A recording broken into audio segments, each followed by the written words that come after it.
Dear students, welcome to EPG Pathashala.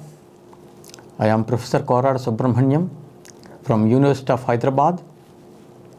In the paper Vedic, Epic and Puranic Culture of India, we are going to discuss the Vedanga, that is Kalpah. So, Kalpah is one of the Vedangas. There are 6 Vedangas: Shiksha, Vyakaranam, Chandas, Niruktam, Jyotish, Kalpah. The last one that we are going to discuss. Kalpah, what does it mean? The term means Kalpyate, Samarthyate, Prayogaha, Mantranam, Atra, Anena, Iti Kalpah. So, Kalpah means there are mantras in Veda, but what is the procedure to be followed? What is the practical part of it? If you take mantras as the theory, where is the practice stated? That is the very job of this Vedanga called Kalpah. Very important, and most of the people do know, just like Jyotisham, about this Kalpah also, because Kalpah deals with different rites, especially that are related to Indian culture. The practical part of Veda mantras is dealt with by Kalpah. This Vedanga is considered as the 2 hands of Veda Purusha. Hands are very useful in different activities in Loka, and Kalpah is similarly useful in the performance of Vedic rites. After Jyotisham, it is Kalpah that is most sought after Vedanga by common people. Although the term is neither understood nor employed by many, by performing different karmas or rites, one would get chitta shuddhi or cleansing of mind, and it leads to moksha. Derivation. What is the derivative meaning of the term Kalpah? Kalpyate, Samarthyate, Prayogaha, Atra, Iti Kalpah. A detailed account regarding the performance of different rites is being provided by this Vedanga, and therefore it is called Kalpah. So the term confirms 2 meaning. Next one is the origin. Actually, we have been quoting for every Vedanga, there is the origin in Vedas. So for origin of Kalpah, we have to search this Taittiriya Aranyakam. The seeds of Kalpah, popularly known as Kalpasutram, can be traced to Krishna Yajurveda, that is Taittiriya Aranyakam. Iti mantraha kalpota urdhvam samvatsarame tadvrat anjaretu dvavamasu niyamasamasena, etc., etc., aranye dhijita, etc. mantras are there in Taittiriya Aranyakam. So this till this point they are mantras. Hereafter it is Kalpah. One should practice this vratam for a full 1 year, and in case of any inconvenience, it should be for a full 2 months. Then development. Kalpashastras can broadly be divided into 2 parts, 2 branches mainly. Then Shravutasutram and Grihyasutram. The former, that is Shravutasutram, exclusively deals with the performance of different yagas or sacrifices ordained by Veda, while the latter, that is Grihyasutram, deals with different samskaras such as vivaha, that is marriage, that are to be applied to each person. So Shulbasutram, that deals with the geometry, is considered as a subsidiary of Shravutasutram, as it is useful in effecting measurements of Yagashala, that is cottage for yaga, etc. So Dharmasutram or Dharmashastram is a subsidiary of Grihyasutram. It is also called Smrti. Shruti means Veda, Smrti means Dharmashastram. So and it ordains as to what is dharma and what is adharma. There are 1130 shakhas or branches of Veda. That is, Rigveda has got 21 branches, for Samaveda 1000, for Yajurveda 100, and Atharva Veda has got 9 branches. At present, only 12 shakhas are available. As a result, the origin of all sutras of Kalpa is not available in Veda, but since the Veda means available Veda, but since great rishis had authored these sutras with the help of Divya Drishti or clairvoyance, it is inferred that their sayings have got their roots in Veda. For Shivata Sutram, the evidence is clearly available in Veda. For Grihisutram and Dharmasutram, authored by sages, the Vidhivakyas or injunctive sentences or the texts of Itikartavyata or procedure are not available in the available Veda Shakhas. But since Shishtas, those who follow the norms of Dharma, Artha, Kama and Moksha and are exemplary have been practicing the karmas cited in Grihisutras and Dharmasutram since time immemorial and established an uninterrupted tradition, they are accepted as an authority, and it is inferred that their origin was in Veda Shakhas that are lost for us. Then, dichotomy of Vedic literature. Veda can be divided into two main parts. The first one is called Mantra Brahmana Bhaga and the second one Upanishad Bhaga. Originally, it was Mantra and Brahmana, and but for the sake of convenience, to show that Karma and Brahma are referred to by two portions of Veda, we have taken up this kind of dichotomy. Then the first one is called Mantra Brahmana Bhaga and the second Upanishad Bhaga. The former deals with Dharma through Karma, that is performance of yagas, etc. Whereas the latter deals with Brahman, that is moksha and related matters. Purvamimamsa or Mimamsa Darshana discusses the meaning of Vedic sentences with regard to the earlier part, that is Mantra Brahmana Bhaga of Veda. That means in the word term Purvamimamsa, the first word Purva refers to the first part of Veda.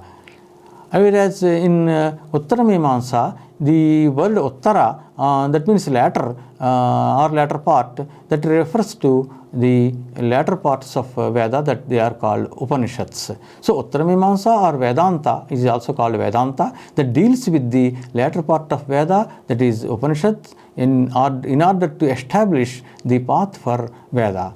In order to establish the path for Veda, while Purvamimamsa takes care of the meaning of Mantra Brahmana Bhaga, Kalpa sets the stage for the practical part, that is how and where a yaga is to be performed.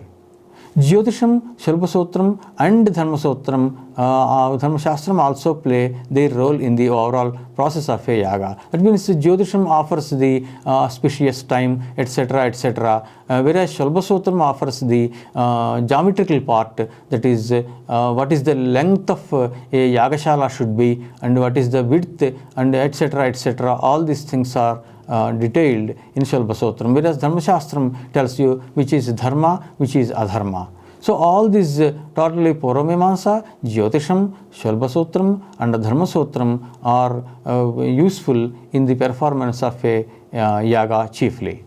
Shruti means Veda, whereas Smriti means Dharma Shastram. Yaga, we have been referring to a yaga. Yaga means, actually it means worship. Broadly you can say yaga means worship. Yajna, yaga, adhara, kratu, etc. are synonyms. The literal meaning of yaga is worship. Unlike other synonyms, the term yajna is used in the sense of Panchamaha Yajnas or 5 great yajnas. This is stated clearly in Taittiriya Aranyakam second part, that are to be performed regularly. What are they? What are the 5 yajnas, pancha yajnas that are to be performed regularly? First one is Deva Yajnaha, worship of God, offering a samit, a firewood of certain trees in the holy fire is Deva Yajna. Pitru Yajnaha,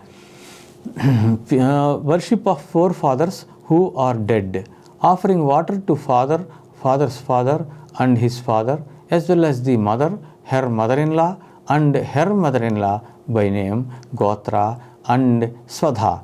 This offering is only to those who had passed away. Then Bhota Yajna, worship of beings. Here Bhota means being. Offering bali or food to beings is called Bhota Bali. This is the third one. Next, the fourth one is called Manushya Yajna, worship of a Brahmana. Here Manushya means offering food to one or more Brahmanas is called Manushya Yajna. Then the fifth one will be Brahma Yajna, worship of Veda. Recitation of at least a single rik or yajus or sama is called Brahma Yajna. Vedangas are added as they are part and parcel of Veda. And here what happens is, a person has to, one should know swadhyayodhyetavya yanyang kritamudhi tedena tena syeshtam bhavati, and etc. etc. It says Taitriyarnyakam. There it says, if you cannot sit and do, you can stand, you can just recite while taking a stroll, while walking, or laying down also you can recite Veda, etc. At least a single rik you should recite. Ekamr chanya jussamava adhi taivasva adhyayan tapasvi punyo bhavati. So one should not, leave this, give up recitation of Veda, that is called Swadhyaya. Swashakha recitation of his own Shakha or that is branch of Veda is called Swadhyaya. That is a Nityakarma, that is just like Sandhyavandanam, it is to be performed regularly. And one who recites Veda, Brahma, that is called Brahma, regularly is called a Brahmana. And also one who has got Brahma Jnanam is also called a Brahmana. While deriving the word Patni, that is wife, Panini rules that wife of a person who performs Pancha Yajnas only is fit to be called Patni. Patyano Yajna Sanyoge.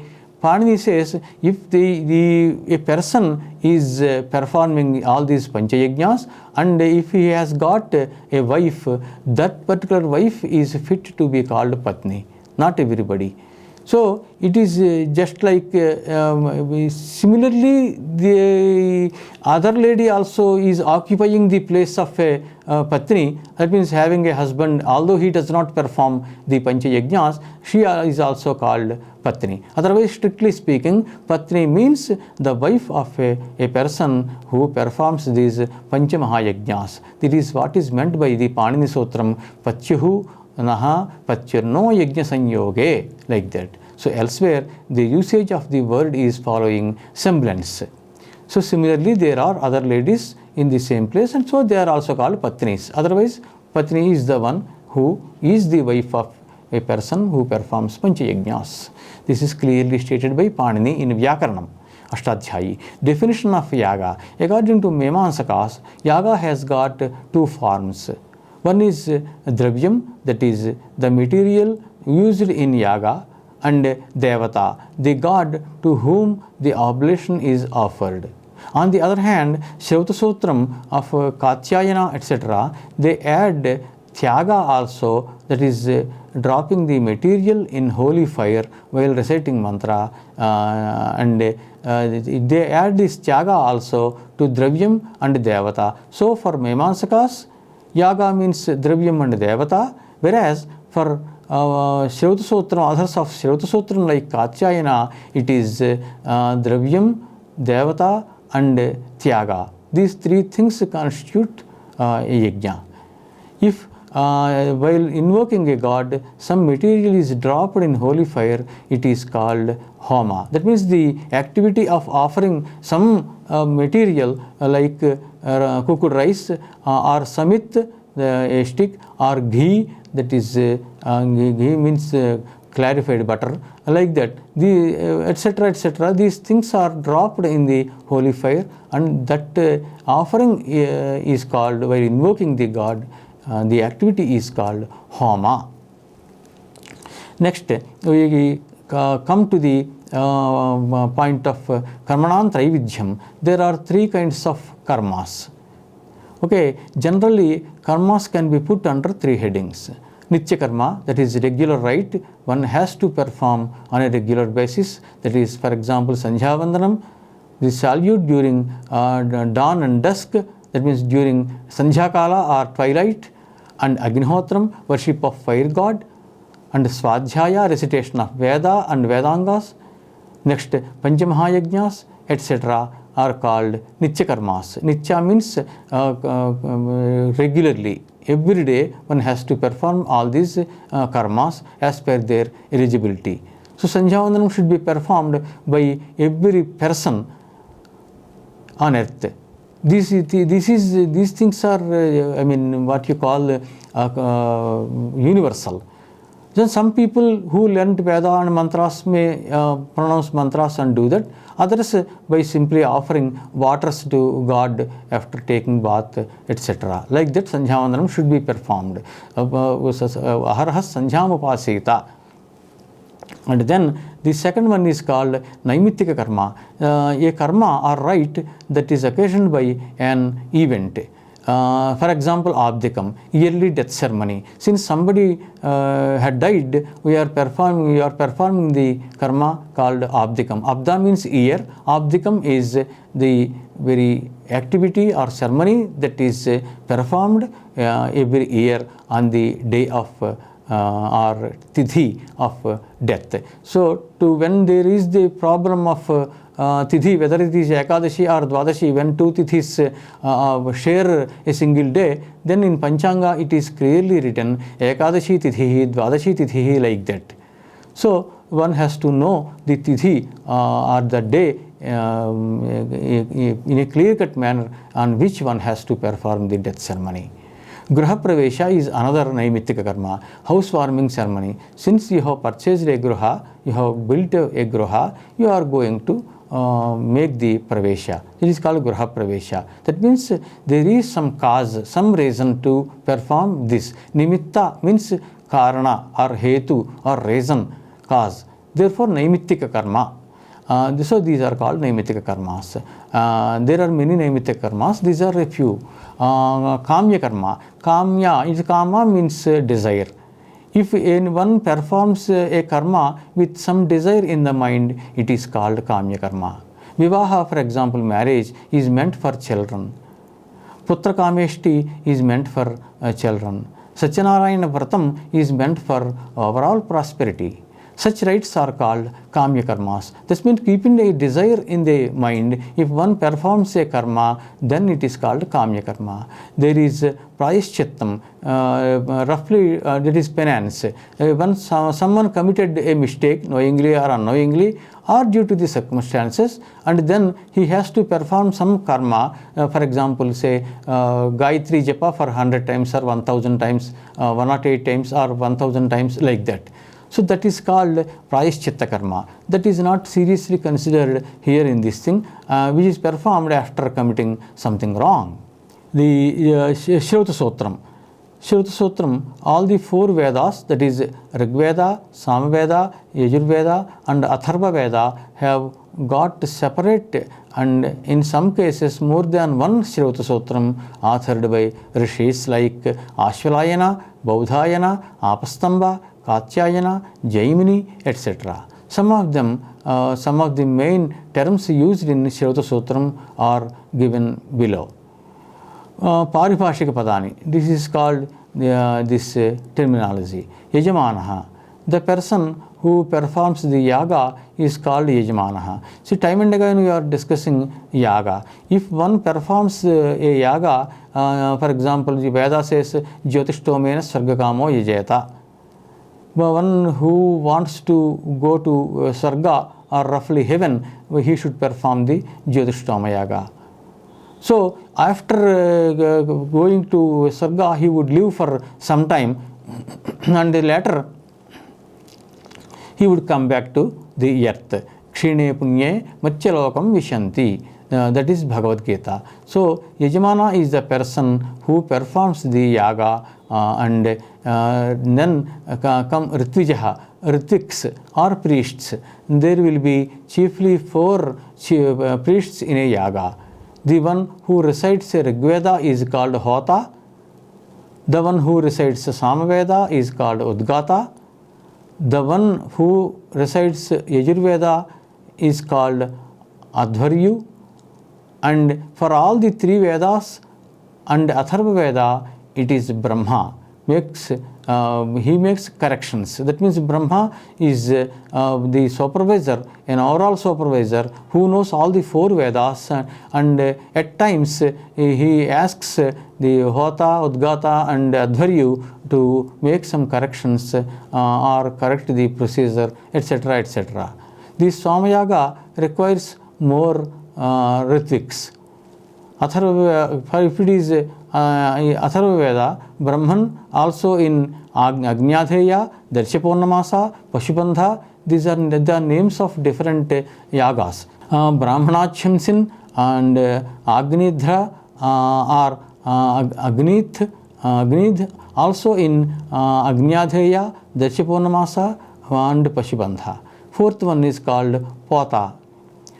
And then the next one is for Rigveda, there will be Hota also in, that means Hota will be there in other sacrifices also. Also in Agnyadheya, Darshapurnamasa, Pashubandha.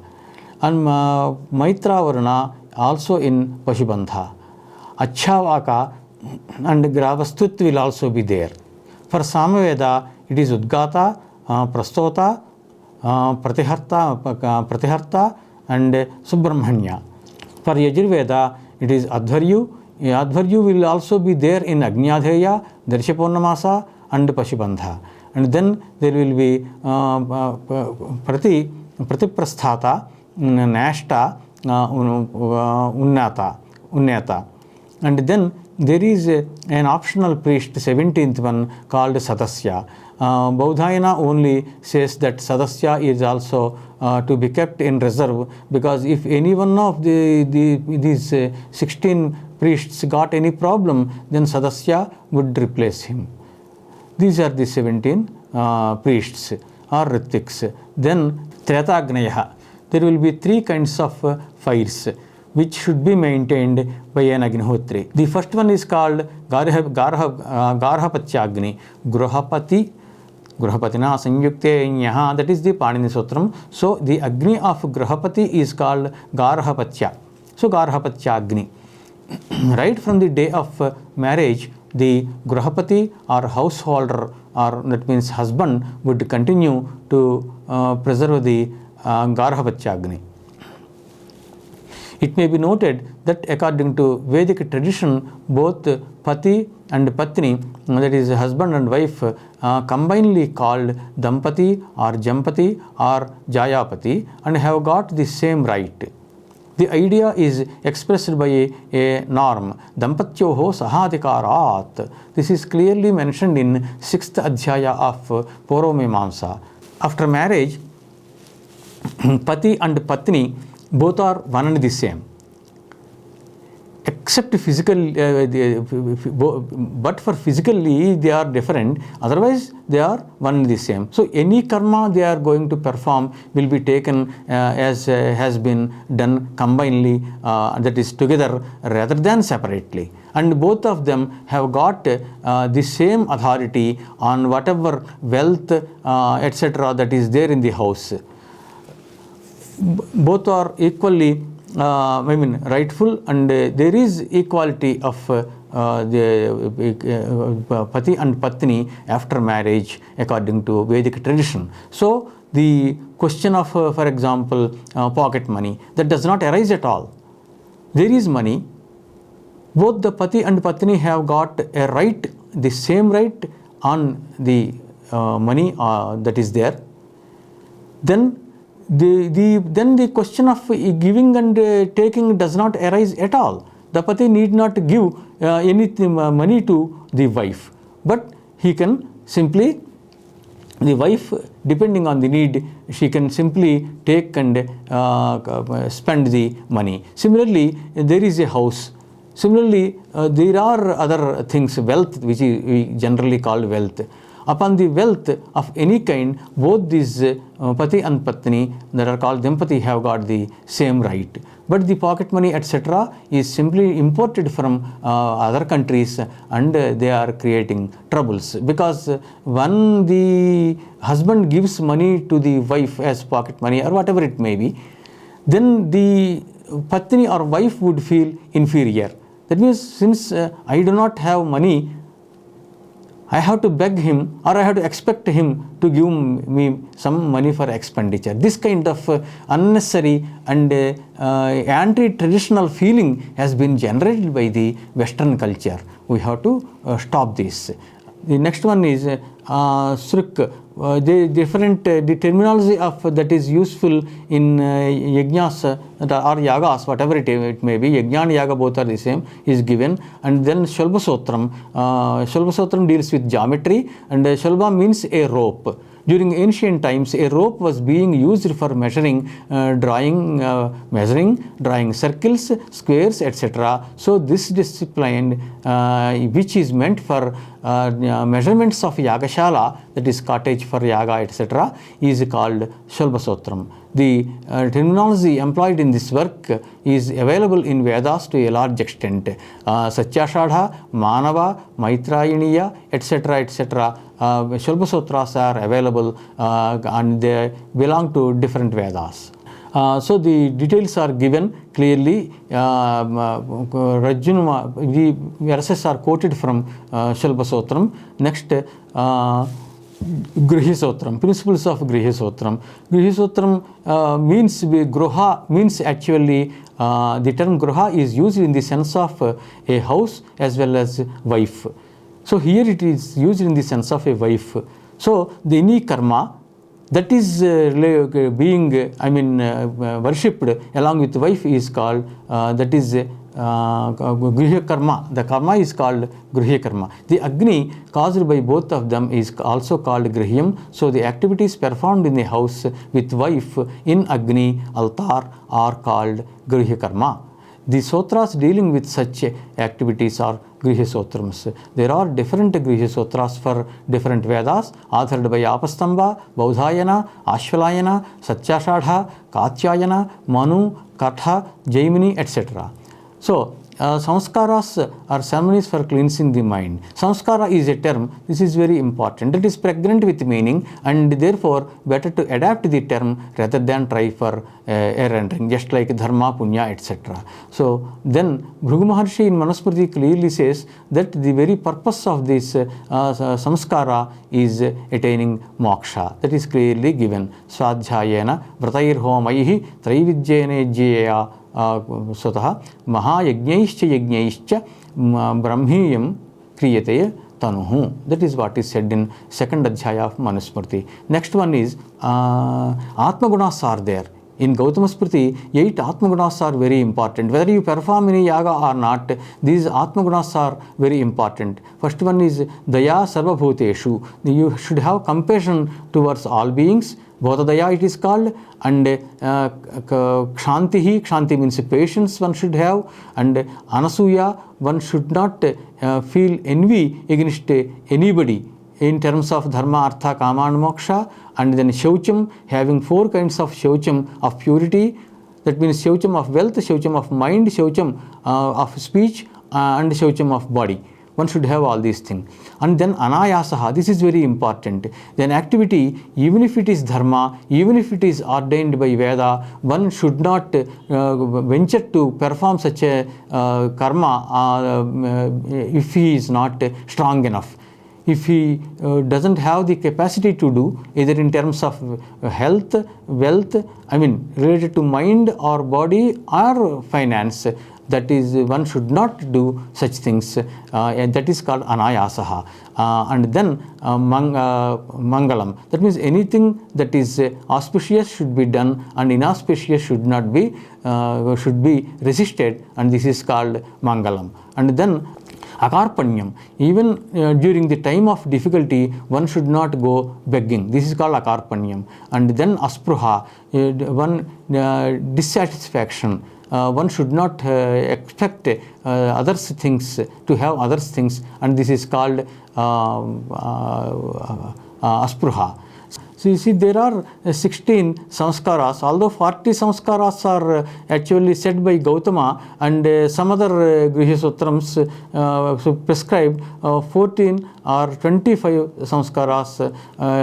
By and large, 16 samskaras are accepted commonly by Shishtas, those who strictly follow the Vaidika Dharma. And the 16 samskaras are given: Garbhadhanam, that is impregnation, and Pumsavanam, next Semantam, Jatakarma, then Namakaranam. The meanings are mostly known to the people who are familiar with Indian culture. Then there is Dharma Sutram. What is this Dharma? Where is origin of Dharma? That is discussed in Manusmriti. Vedokhilo Dharma Moolam Smriti Shile Chatadvidam Acharaschaiva Sadhunam Atmanastushtere Vacha. Veda is the very depository of complete Dharma. And if certain things are not there in Veda, then go to Smriti, that is Dharma Shastra, authored by Manu, Gautama, etc., etc. And also the very Shela or the character of the people who know Veda is also to be taken as Dharma. And then there are some good people, they are actually called sadhus or satpurushas, noble people in the society, and whatever they follow, that also, that their achara means their very behavior, that also can be taken as dharma. And finally, in case you got some doubt, you are not in a position to decide as to what is dharma, what is adharma, then whatever your conscience says, this is dharma, this is adharma, follow your own conscience. That is what is said in that verse. And then about this ladies, regarding ladies, there are certain things that are said by Manusmriti, that is how to raise a girl child, how to provide protection to a girl child. This is most important in today's society. See, Pita rakshati kaumare, bharta rakshati yuvvane, putra aschavardhake vayasi, nastri swatantriyam arhati. This is what is said about a girl child. So, always there should be protection. If it is balyam, up to the age of 15 years or so, 16 years or so, it is the responsibility of the father to protect the girl child. After that, during youth, that is 16 to 50 years, the husband is directly responsible for the protection of a girl child.